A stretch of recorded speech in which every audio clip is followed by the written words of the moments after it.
we want to welcome her to the program, Ashley Earhart. Ashley, welcome to the program. Hi, thank you so much for having me. I'm so excited to take this opportunity to talk with you a little bit. Same here. I'm excited as well, and thank you so much for taking time out of your busy schedule to be with us on the program. So let's get right to it. I want to start off with your humble background, your humble beginnings, I should say. You grew up in Oklahoma, so what was your upbringing like growing up in the Sooner State? Yeah. So I was born right there in Sooner Nation in Norman, Oklahoma. I grew up in a small town just south of there called Lexington. So I was raised by a single mom. You know, you mentioned humble beginnings, and it very much was so. I grew up just a single child with just a single mom, and I learned a lot, I think, from my mom. I would say that a lot of who I am came from my upbringing, came from my mother. Now, I was fortunate enough to still have my dad in my life. My dad is actually from Ghana, West Africa. So I got a lot of, you know, what it is to be an American and what it is to be African. So it was really cool to have that experience as well growing up. I moved up to Oklahoma City when I was in the 5th grade, and then this has been home ever since. I took a couple detours throughout college and throughout my college experience, but really just my upbringing happened right here in the heart of Oklahoma, Oklahoma City. I want to stay just with the cultural dynamics for a moment. You mentioned about your mother, and you also mentioned that your dad is from Ghana in West Africa. Yes. As far as food is concerned, I know Oklahoma is really big on barbecue. So what was, in terms of cultural dynamics, what was the cuisine like? What I should ask you is this: what are some of your favorite barbecue dishes that you enjoy eating from Oklahoma, and also what are some of your favorite West African dishes that you learned from your father and his upbringing from Ghana? Right. So it's funny that you mentioned barbecue. I actually don't really like barbecue.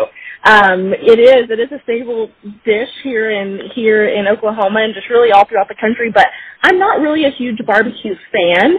I do enjoy, you know, a good slab of ribs, just like anybody else, but like brisket, you know, things of that nature are not really my go-to. So I don't really have a favorite when it comes to barbecue, but I do have a lot of West African dishes that I do really enjoy. First one that comes to mind would be jollof. Jollof is a rice with a tomato base, but it's soaked in that tomato base, so it's like kind of like a Spanish rice, but minus flavors. You're going to have obviously more of West African spices included in jollof. So that would be probably one of my favorites. A second favorite would be a dish called fufu, and I always describe it as almost like a dough. It's like a pizza dough or any sort of like pastry dough that's not yet cooked, but it's not quite as stretchy as dough. It'll pull apart really easily. It's traditionally eaten with soup. In West Africa, there's different parts of Africa that eat it differently depending on where you're at. But for my dad's culture, it's traditionally eaten with soup. And then the males specifically will eat it with their hands. They don't actually use silverware when eating the dish.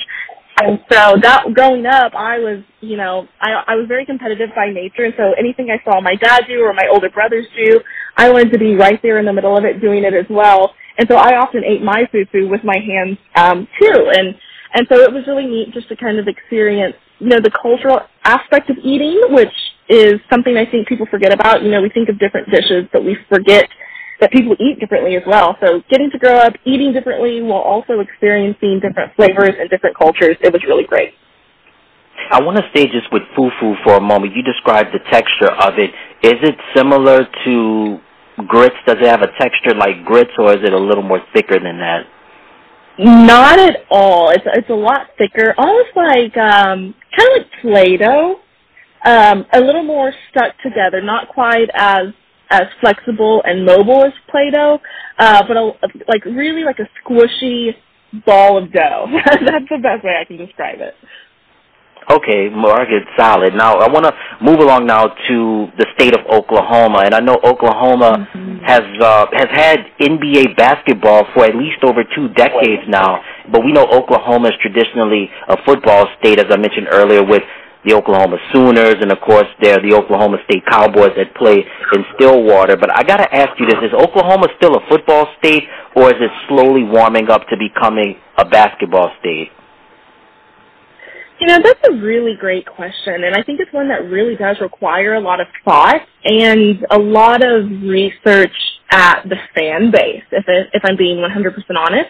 I think, you know, Oklahoma, the football experience, whether that be OU or OSU, it runs deep. It runs really, really deep. And I think the success of both the programs at the University of Oklahoma and Oklahoma State University, the history of those programs really speak for themselves, and they've really set a precedent that allows a fan base to be immersed in the football experience.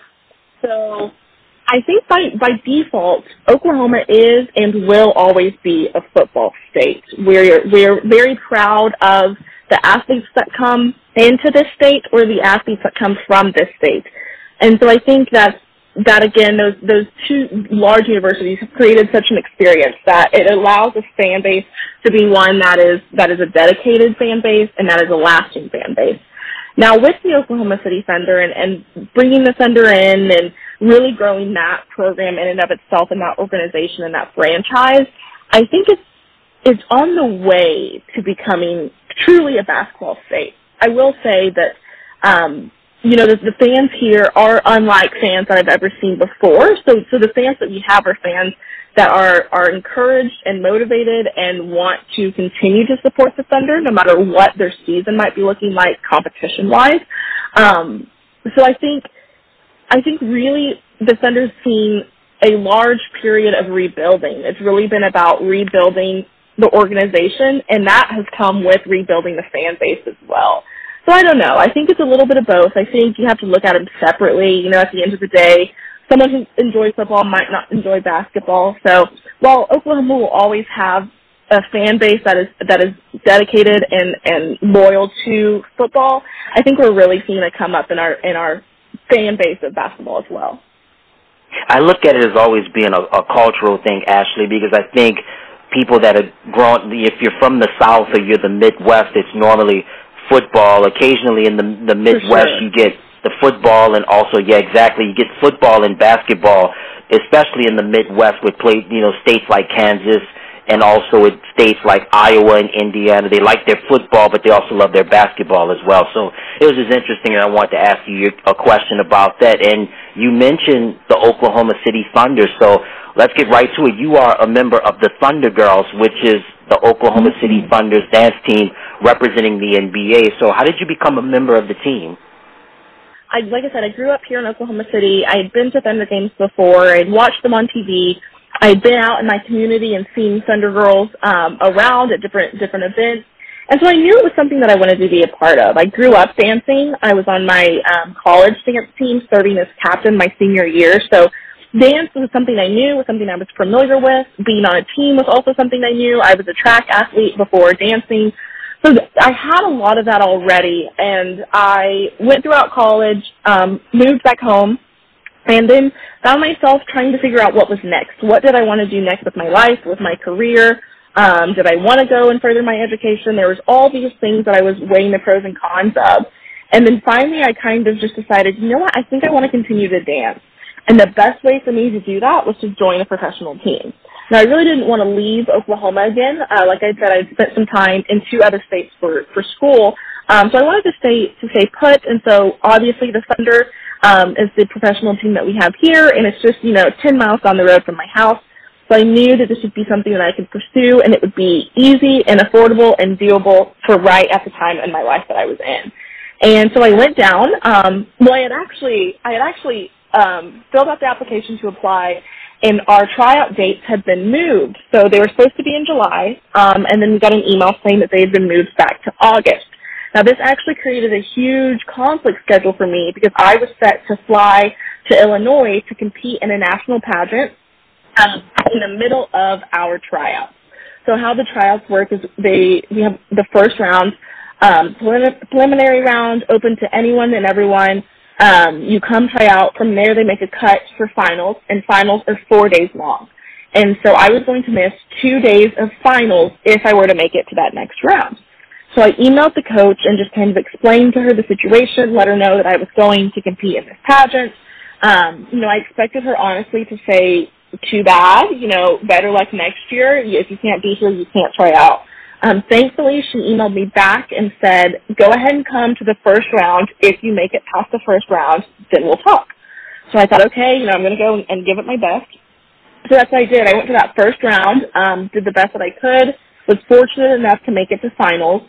And I spoke with the coach afterwards and reminded her who I was, and she said I could still come for 2 days of tryouts, and then the last 2 days that I missed, I would just have to miss them, and hopefully my 2 days would be good enough to reserve me a spot on the team. So that's what I did. I came on Monday and Tuesday of that week, and on Tuesday evening, I did everything that the other girls would be doing the other 2 days. I did it by myself, and she recorded it for the other judges to see. So I was there really, really late until about midnight that night, went home, packed, went to bed about 3, was up by 4:30, flying out to Illinois. So I was actually in Illinois competing in a pageant when I found out that I made the team. And so it was a whirlwind of a week for me. It really was. And again, it was an experience that I thought I might not get to have due to a scheduling conflict. But yeah, it all worked out, and yeah, that's kind of how I became an Oklahoma City Thunder girl. Wow, what a journey that was, and congratulations on making the team. And I want to ask you about a typical day of practice. We know that whether you're dancing in the NBA or any professional sports league, for that matter, we know the practices can be very grueling. As you mentioned earlier, you were the captain of your dance team while you were in college, but you also participated in sports before getting into dance. So can you describe what a typical day of practice is like? Yeah, so something that not a lot of people realize is just how hard we work. We are paid to do a job, and we are expected to do that job well, just like in any other job. And so we work really, really hard. So a typical day of practice, we practice in the evening. Depending on what the game schedule looks like, kind of depends on what days we have practice. So typically it was in the middle of the week, Tuesday, Wednesday, and Thursday.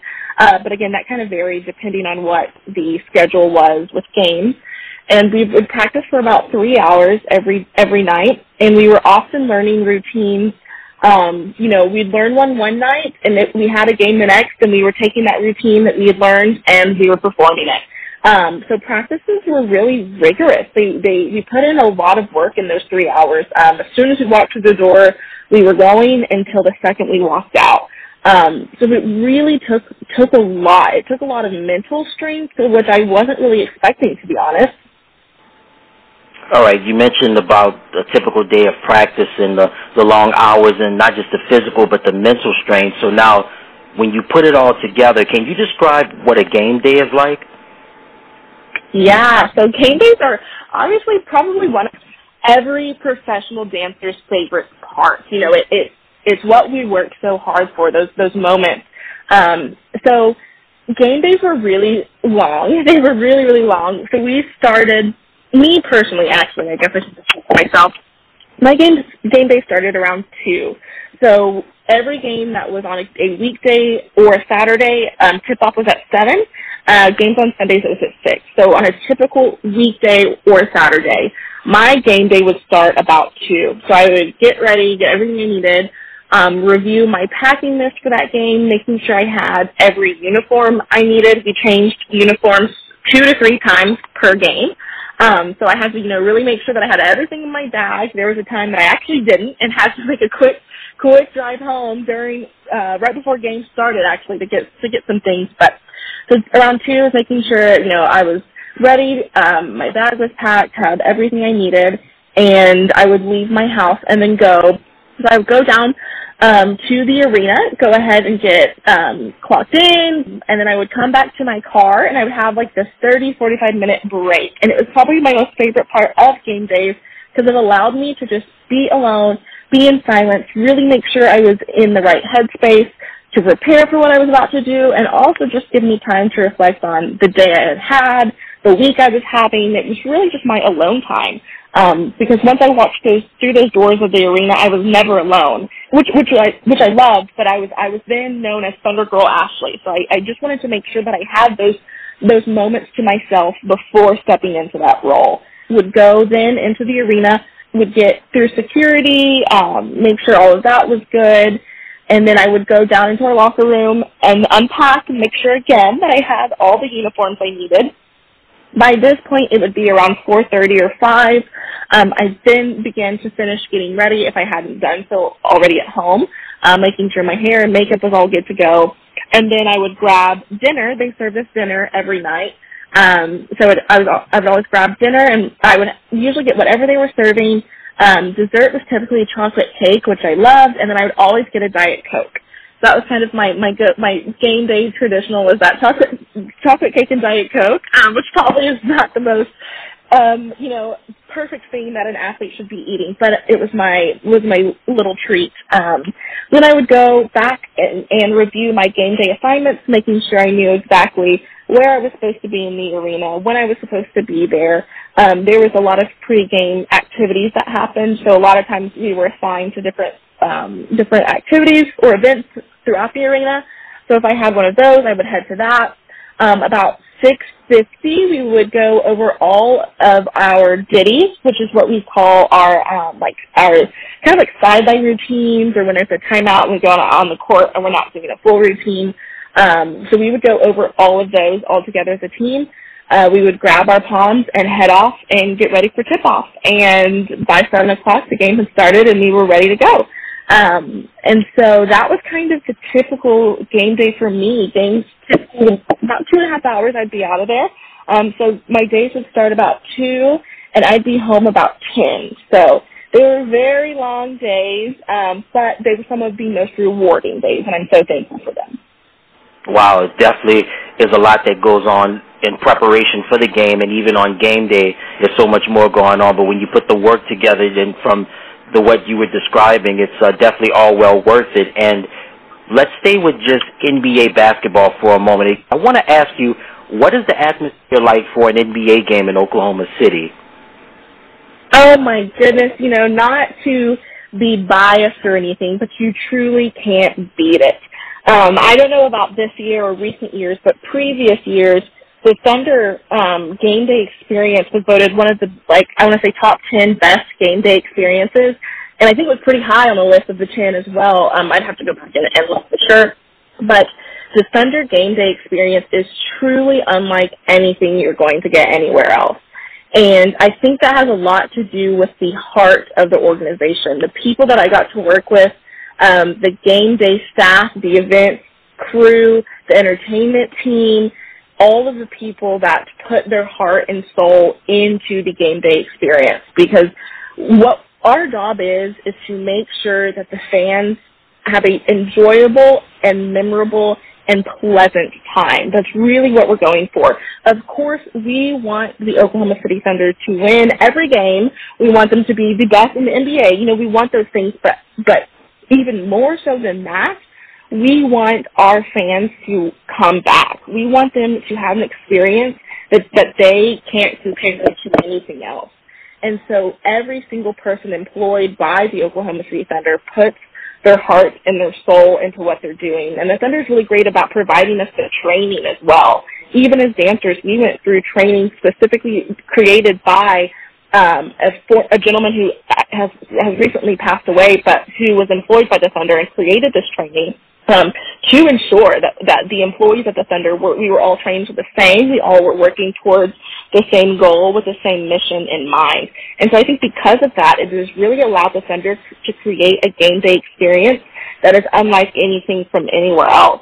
And it's really special to get to be a part of, but it's even more special to get to stand on the court and look out and see the faces and see, their reactions and see the interactions that are happening between you and the crowd.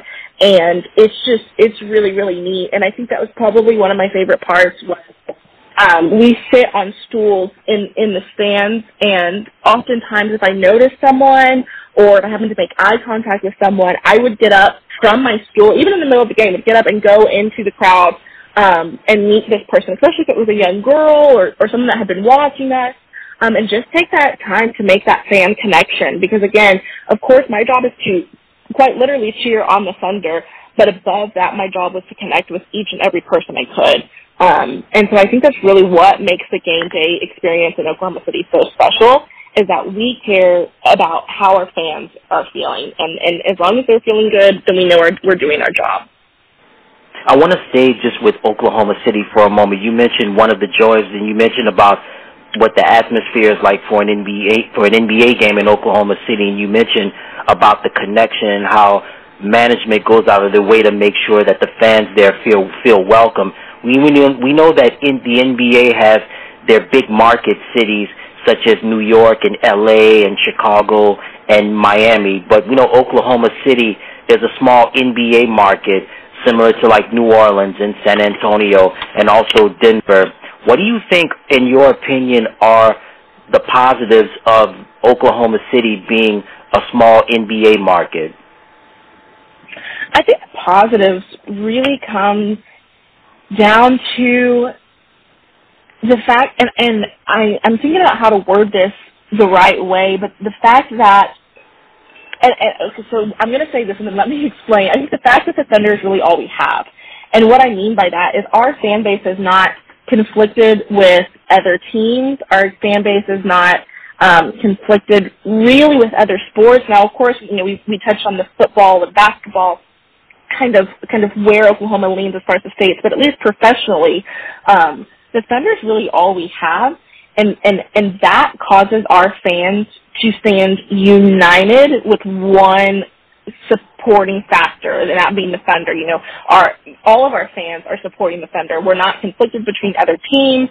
We're not torn between other sports. Our fan base is directed towards one thing and one thing only. And I think that's because we are a smaller market. When you get into those larger markets in those bigger cities, you're competing against sometimes other professional teams and also other professional sports, whether that be both basketball and football, or both basketball and baseball, or football, basketball, and baseball. So your fans then begin to disperse into different sports teams and different sports in general. So I think that's really the treasure of coming from a smaller market, is we're all collected and we're all working together to support one team, whereas those larger markets, they start to get separated. There starts to be a little division, and like in any sport, there begins to be a little competitiveness. You don't want to say that you're a fan of both basketball teams that are in Dallas or wherever you're at, or you don't want to, show your allegiance to the Cowboys and not the Mavs. So you're starting to really get some separation in those bigger markets. But I think that the really special thing about the smaller ones, such as Oklahoma City, is we all have one common goal, and that's to see the Thunder succeed. I want to stay just with the Thunder for a moment. Do you have any interaction with Sam Presti and Clay Bennett in Thunder management? No, so it really depends. There's a hierarchy of management when it comes to things like that. Now, I always look at it as when people see me in uniform, when people see Thunder across my chest, they see whatever they want to see. So they're seeing the players when they look at me. They're seeing the game day experience when they look at me. They're seeing Sam Presti and Clay Bennett when they look at me. They're seeing Coach Mark Daigneault when they're looking at me. So it really that's what I always try to keep in mind. So while my job, again, is to connect directly with the fans, at the end of the day, I'm an employee for the Oklahoma City Thunder, just like anybody else. So no, to answer your question, no, but I always try to remember who I'm representing and what I'm representing. All right, fair enough. And, with your job title of being a member of the Thunder Girls for the Oklahoma City Thunder, we know it's all about the music, and when you're at an NBA game or any sporting event, it's all about keeping it up-tempo as possible. So I got to ask you, what are your favorite music and artists that you enjoy listening to? That's such a tough question. It's probably, I've done a lot of interviews and done a lot of sit-downs and really talked with a lot of people, but this is always my least favorite question out of all the many, many things I've been asked, which is so funny because for a lot of people this is the easiest question to answer. Throughout this season specifically, there's a season in my life in basketball and season in my life personally, I really needed music that kept me encouraged, kept me upbeat, kept my energy up. So I can't really say a favorite, but what I can say is I love anything with a good beat and a good tempo.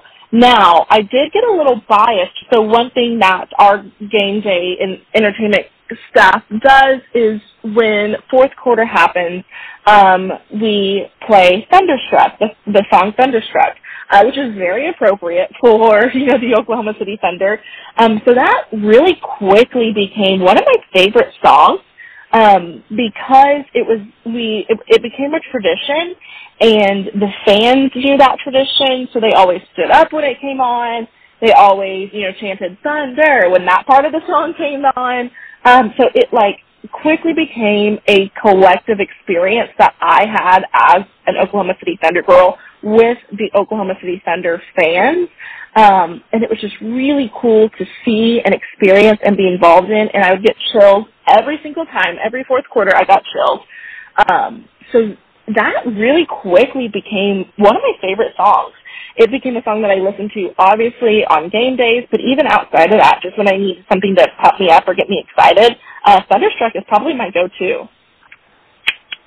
Awesome. Indeed, it's a great song right there by AC/DC. And I tell you what, that song, Thunderstruck, gets fans hyped no matter the sport, whether it's basketball, baseball, football, whatever. You play that song is universal, and then everybody bop their head to that song. So I want to move along now to something. Yep, absolutely. And I want to move along now to the title that you have. You are 2022 Miss Oklahoma USA, and congratulations on that honor. So how did you earn that prestigious title?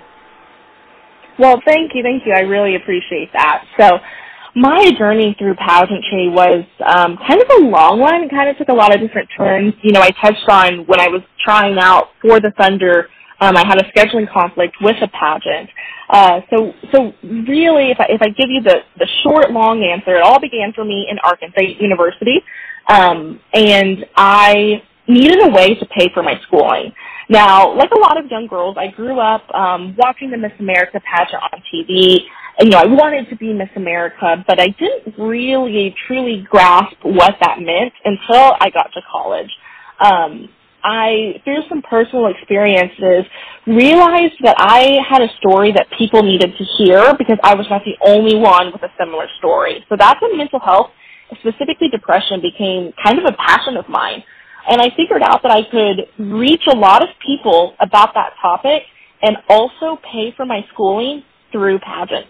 And so that's exactly what I did. I signed up for a local pageant in Jonesboro, Arkansas, where Arkansas State is. Ended up winning on my first try and was headed to the state pageant of Miss Arkansas. Ended up as second runner-up that year with several other accolades and finished with $17,400 in scholarship money. So I knew right then and there that was something I wanted to continue to do. So I actually competed for 3 years in Arkansas, totaling over $27,000 in scholarship money, completely paying for my bachelor's degree with some left over for my master's. I had taken out a loan my freshman year and was able to pay that loan off as well through the scholarship dollars I was awarded through competing. But then I was graduating.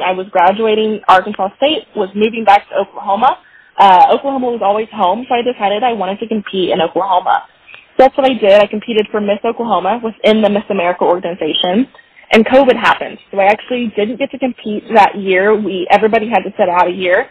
We came back the next year. I competed at Miss Oklahoma, where I finished third runner-up, and again, more scholarship dollars. So I accumulated even more to go towards my master's, but I was aging out. So there is an age limit when competing within the Miss America organization, and I had reached that age limit. So I took that summer to then, like I mentioned earlier, kind of figure out where was I at in my life? What did I want to do with my career? What did I want to do with my education? Personally, what were my goals? And so I kind of started to group all of those things together. So the Thunder kind of fell into my lap and became something I wanted to pursue, as well as competing in a national pageant in a small town in Illinois called Hoopeston. This pageant is the Miss National Sweetheart pageant. It's been around for several years.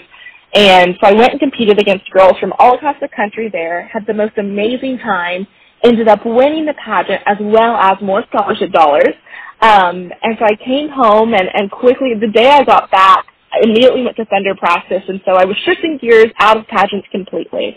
Spent some time getting ready for the start of the season with the Thunder and realized how much I missed pageantry, how much I missed the platform that it gave me to reach people, the difference that I could make through pageantry. I really started to miss.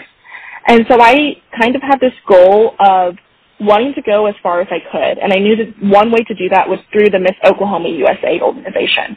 And so that's what I decided to do. I signed up for the pageant, competed for the first time ever, and won, and ended up winning Miss Oklahoma USA. You know, a lot of times we have ideas of the directions our life is going to go, and we have these plans, and we are certain that that is what we are meant to do.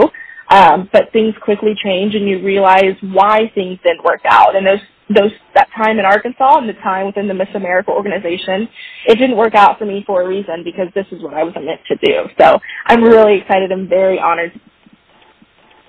Awesome. Congratulations again on that. And I learned something new. I had no idea there was an age limit to enter the Miss America pageant. What is the age limit to enter the Miss America pageant? So it was originally 25. They actually, when I had left, you know, I like to say I had some small part in this. So when we competed at Miss Oklahoma, the age limit was 25. You could be any older than 25 to compete. And Chantel Krebs, who is one of the CEOs of the Miss America organization, she was at Miss Oklahoma, and she was talking to me afterwards, and she said, you know, are you going to come back, or are you going to compete? And I said, no, I can't. I've aged out. And I kind of jokingly told her, now, if you raise the age limit, I'll come back. And she kind of laughed, you know, when we went on, and that was that. And actually, when I was in Illinois competing in that pageant, they actually did raise the age limit to 26. So I technically still would have had 1 year left of eligibility to compete within the Miss America organization. But at that point, I had already personally closed that door. Mentally, emotionally, I had put that kind of dream I had put that aside, and I was ready to move on to the next thing. So I actually didn't go back and compete, even though I would have had another year, but that age limit is 26. Okay. What's the age limit to enter the Miss USA pageant? I think 27 or 28, so it's a little bit older, which to me is more applicable to the everyday woman, just because, you know, the Miss America organization is the largest scholarship provider for young women in our country, but a lot of women go further than just their bachelor's. You know, most people graduate with their bachelor's about 22 or 23, but then a lot of women want to go on and get their master's or their doctorate, and so I think the Miss America is trying to cater to those women that are still in school at 24, 25, 26, 27. So I really hope that they continue to move positively in that direction. Because again, I think the Miss USA system has it right, as it's to where women are still ambitious and still driven and still working towards lofty goals at, you know, 26, 27, 28 years old. Awesome indeed they are, and definitely it's still an amazing thing on how you entered into the world of beauty pageants and just how the dedication it took. As you said, you were able to use it to your advantage to pay for your college to earn scholarship money, so definitely kudos to you on that. And I want to stay in the world of beauty pageants for a moment. There's always a misnomer about them that we've seen dramatizations of these pageants where it can get catty from time to time between contestants and whatnot. Have you ever experienced anything like that? You know, it's funny that you ask that. So I think, much like with anything, especially when it comes down to a competition, there's going to be sometimes some dirty play. There really is. And so, unfortunately enough, I mean, there's been times where I've experienced people who maybe just aren't very nice, who genuinely maybe don't have your best interests in mind, or just aren't very friendly. But I think that's with anything. I really think that's going to come up in anything. And so, unfortunately, pageants do kind of get that bad rap where a lot of that cattiness can be seen, a lot of the drama. But for me, I always look for the best in people. So when I do come in contact with people who I can tell just aren't very nice or who maybe don't seem very friendly, I try to just remove myself from that, because while there may be one of those, there's going to be 5 girls who are supportive and who are encouraging and who are helpful and who want to be your friend. So I always look for those people. I try to ignore and not give even a second thought to the people who don't always have the best intentions, because quite frankly, it's not worth the time. And you're there to compete. You're there to do a job. And so that's really what I try to focus on when I enter into a pageant. Amen to that. You said the key words right there. It's just a waste of time. It's just, not waste your time. It's definitely not worth your energy. So I'm glad that you focus on the positive side of that. And I want to talk about the platform that you run on with the holding the title of Miss Oklahoma USA, and you touched on it, and that's mental health. What was your reasoning for touching on the platform of mental health? Did you go through any bouts of having mental health, or were there any family members or close friends that made you draw close and to draw on this topic? Yeah, for sure. So I was actually diagnosed with depression in February of 2016. And it was obviously a very dark and very isolating time. But once I defeated my depression, I knew that I was starting to recognize, rather, that I was not the only person who was feeling the way that I was feeling, but no one was talking about it. No one was talking about it. And I clearly am a talker. I'm a storyteller. I love to communicate. I love to connect with people through conversation. And so once I knew I was in a place, that I was in a strong and good place personally, mentally, I realized that this was a story that people needed to hear. And so I did just that. I actually wrote a blog post, kind of just with the whole story of it all. And it quickly caught a lot of attention. A lot of people reached out to me sharing similar stories, and that's when I really realized that I could make a difference. And so that's what I did. I took that experience and ran with it. So it's been since 2017, really, that I've been running with this personal platform of mine, which I've titled Defeating Depression, Promoting a Healthy Mind. And I have since been able to speak with thousands of people about depression, about how to stay mentally well, about how to support someone in your personal life, whether that be friends, family, coworkers, anybody who is going through their own bouts of depression, how to look for those signs in people, what to do in a crisis situation. I've spoken with counseling centers, school administrators, teachers, and students, as well as legislative members about what we can do as Oklahomans to continue to see a betterment in the way that mental health for Oklahomans is viewed. And so it really started with a personal struggle that I overcame and realized that I was well equipped in more ways than one to help someone else overcome the same. And so it's really, again, it's kind of started with a simple conversation that has since grown into conversations that I'm able to have, on the House floor at the Capitol of the state of Oklahoma. So it's really just grown, and it's been tremendous because I really got to see and hear the benefits that people have had through the work that I've been able to do. And so what started out as something, like I said, very dark and isolating, has since turned into something very bright, and it's truly turned into a community. Awesome. I want to say, just with the battle that you conquered in regards to, you mentioned about you suffering from depression, and it was a personal struggle that you had, but did you have any other struggles maybe professionally that led on to this, or this was, as you mentioned earlier, was something personal that you were going through? So I actually got my degree in psychology, which is really neat because it allowed me a really in-depth look at my own self. So the thing about depression is there's a lot of different reasons that a person can become depressed. Depression is an illness in the brain. There's an imbalance in the hormones that are being produced, and that can be caused by a lot of different reasons. So it really takes the help of a professional to begin to uncover and see and figure out for each person. You're looking at family history. Does your family have a history of depression? You're looking at your environmental factors. You're looking at your professional factors. You're looking at, all these things. So for me, really, I think it was a combination of a lot of different things. I was moving from my hometown of Oklahoma City to Kansas. I was completely alone in a new state. I was an athlete, and it was kind of all consuming.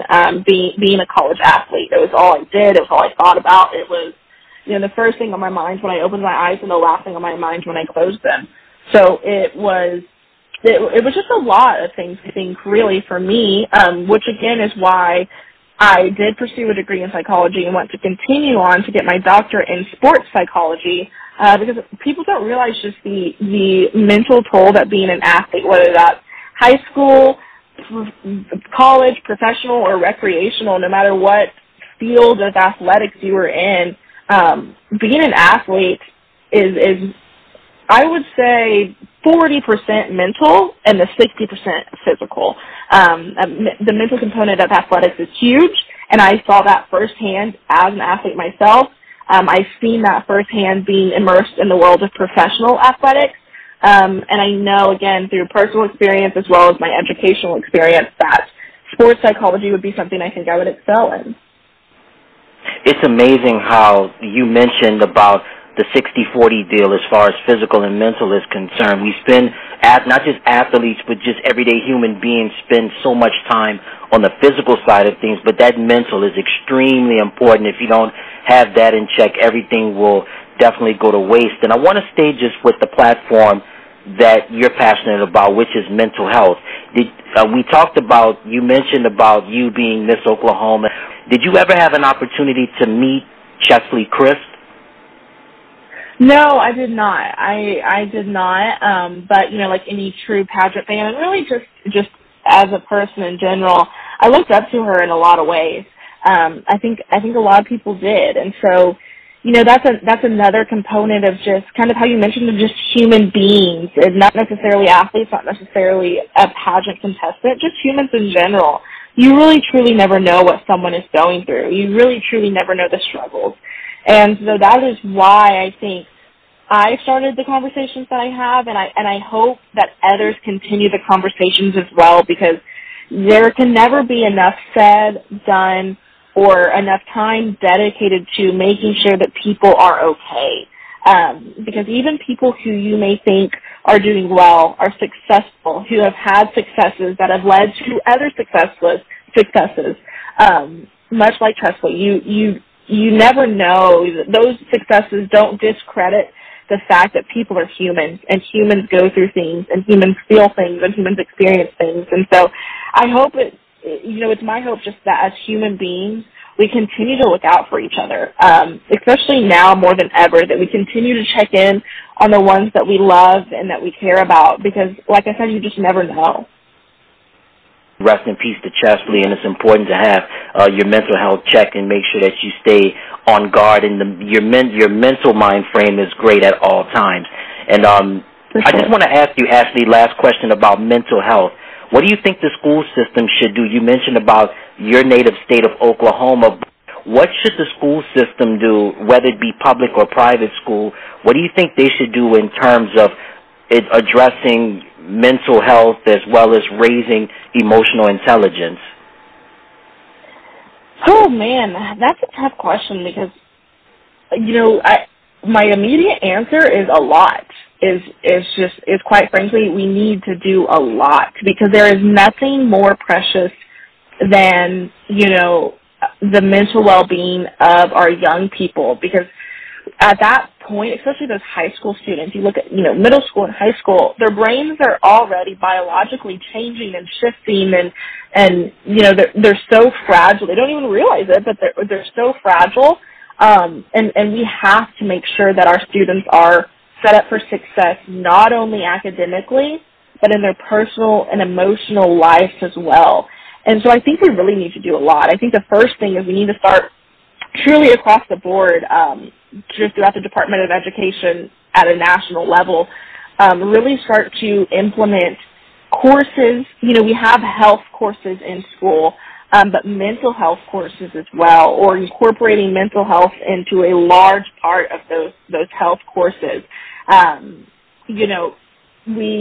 When I first started getting into schools and visiting with administrators and teachers, a lot of them were scared to discuss mental health because they didn't want to give students any sort of ideas. And finally, I had a conversation with one of my former school counselors, someone that I was very close with, who was a mentor to me. And finally, I asked her, what does that even mean? What do you mean we're scared of giving these students ideas? Because here's the thing, they know all of the words that come with mental health, depression, all of those they know and they're aware, and they're having these conversations amongst themselves. So why can't we have those conversations with them, making sure that they're fully knowledgeable on what it means to be mentally well, fully knowledgeable on what depression means. So I think we need to do a lot, but I think one of those first things is really incorporating mental health into a part of the everyday curriculum in our schools.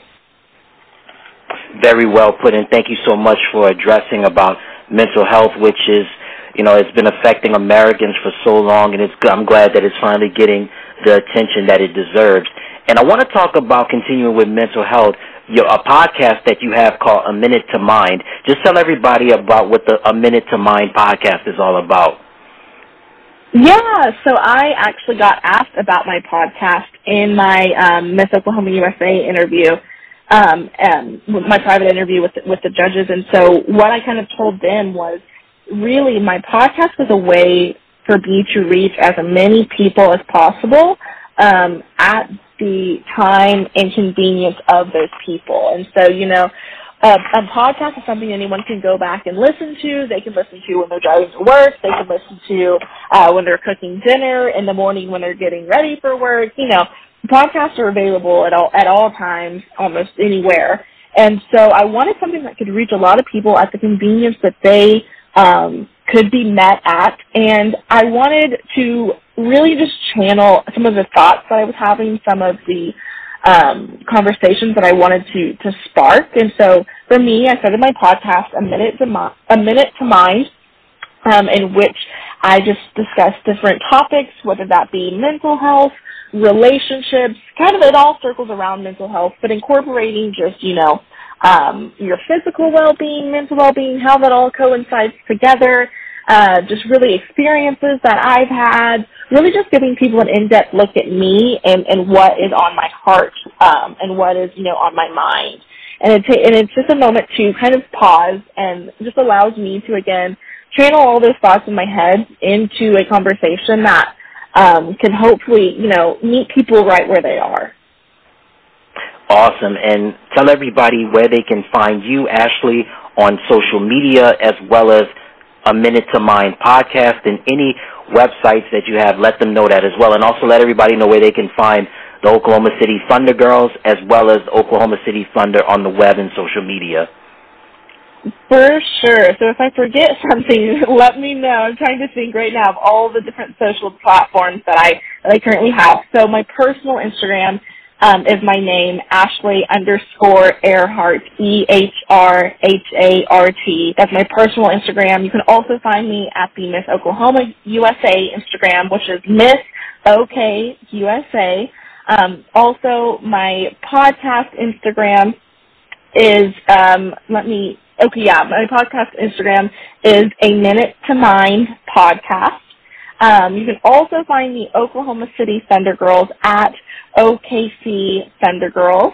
I think that was very good. Okay, and then as far as listening to the podcast, A Minute to Be Mine can be found on both Spotify and Apple podcasts. So the best and easiest place for you to listen, hopefully it's there, as well as all the different social media you're able to find me. I'm all over the place. I'm a very busy person, but I really wouldn't have it any other way. So I think I included all the social media tags. If I forgot something, let me know. But yeah, those are them. That you heard it from her. She's Ashley Earhart. Ashley, this was a lot of fun. Thank you so much for taking time out of your busy schedule to be with us on the program. Wonderful. Thank you so much. I had a fantastic time, and again, thank you for this opportunity. Hey everybody, thank you so much for tuning into the channel. Remember to click like, share, and subscribe, and thank you for watching.